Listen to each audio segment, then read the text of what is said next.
All right, hey, what's going on this week on What's the Story? Our musical guest here is the Autumn. So, guys, you guys are like not going to tell us your name. So go ahead and tell us what you play. I play guitar. Guitar and voice. The bass guitar. I am the drummer. All right, so you guys have been out. You guys have been together now as a band for 5 years. Is that correct? That's right, yeah. All right. And so, tell me where you guys are from. We're from Los Angeles. All right. And you guys have done something I've never seen before in any of the bios I've ever read and all the interviews I've ever done, and that's that you've released 2 albums in 1 year. And can somebody give me any info on that? Like, what made you put out 2 albums in 1 year? Like you. Sure. The EP was actually our first recorded demo that we put out about 6 months prior to it actually being released by Risk Club Records in July. And so that was done a year prior to the Angel Pool. And so they put us in the studio right away, and we were able to release Angel Pool right away. And we're actually planning on recording another record to be out in a year from then. So we're just eager to get the art out there. All right. So, from listening to your album that I heard today, and that I've noticed that you guys are not a British style band, but a British pop space band. So, does anybody want to give me like any of your influences? Let's start with you. One of our influences have been Flying Saucer Attack, pretty much a noise band. We also listen to a lot of Jeff Buckley, and was the other influence. And a band from New York called Morse Politica. That's okay.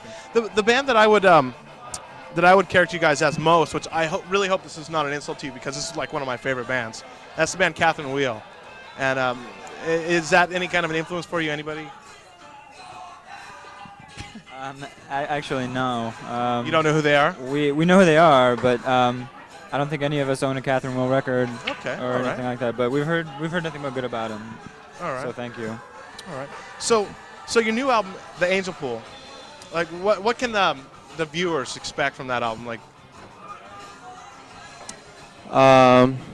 well, if I can just kind of compare it to Strell Park. Strell Park is kind of like a sampling of the different things we do in the extreme. You know, there's extreme pop, and then there's the noisy type stuff.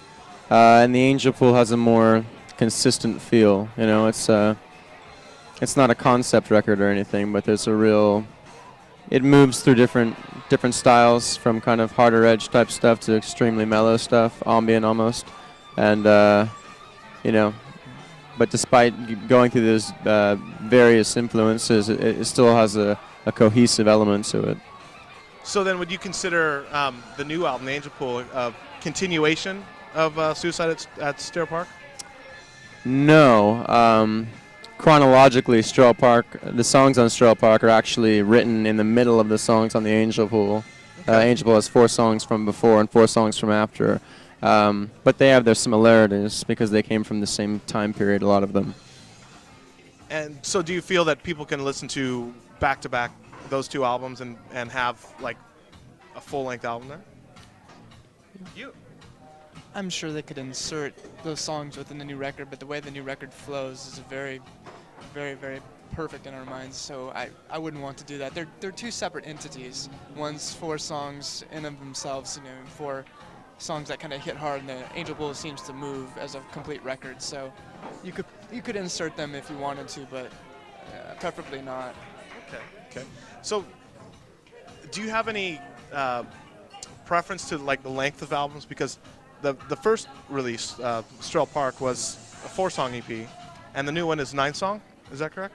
That's right, yeah. So what's the reason I asked the question about the putting the 2 together to make 1 album? Do you have like is it just those songs that fit together?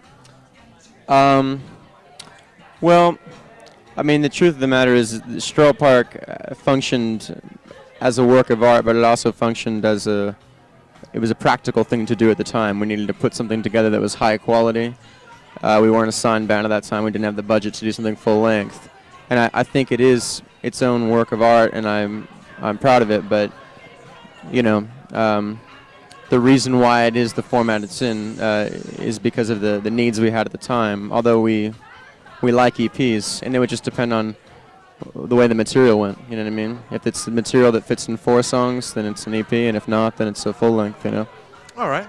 Well, right now I just want to say thanks again to the Autumns, and check out some live stuff from these guys because here it comes. All right. Thanks. Thanks.